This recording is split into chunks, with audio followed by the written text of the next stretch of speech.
Cheers! Welcome back to another video. I mentioned this before in my Survivor video on the Gauntlet rules, but I was going to make a killer Gauntlet playlist with its own challenge.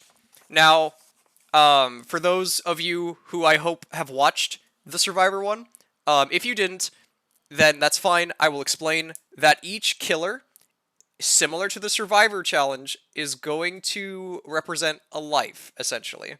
They have, I have 21 killers, and so 21 lives. Or 21 losses I can take. Now, the rules of this are I use the website dbdbuilds.com to randomize a build for the killer. But the killers are different. They're not the same as survivors, where they're all just clones of each other, with the only real difference is their audio files. You know, the difference between Bill Overbeck coughing his stage 5 cancer out versus Leon, who submissively and very breedable is very much into masochistic killers. But that's not a big difference. For killers, though, they each have unique powers, of course. So, how do I adapt the challenge then for them? Well, there's a specific order.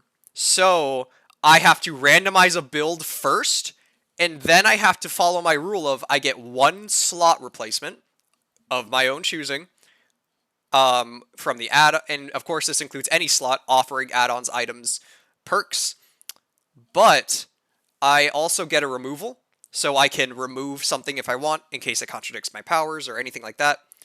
And now once I have that build randomized, I've done my replacement, my removal.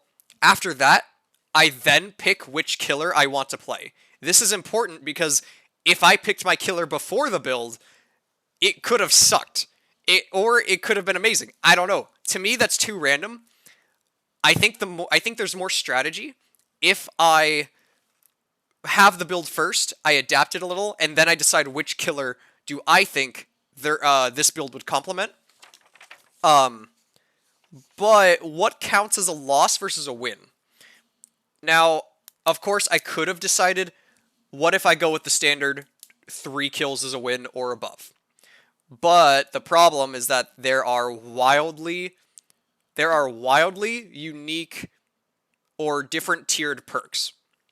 I could get the worst perks in the game, and the problem is that I'm expected to get 3 kills, so I adapted the challenge to make it more possible.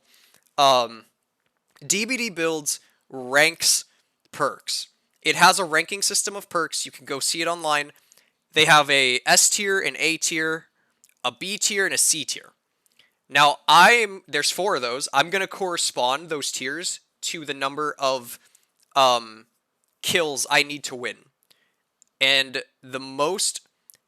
whichever tier I get the most perks out of, that determines the number of kills I need.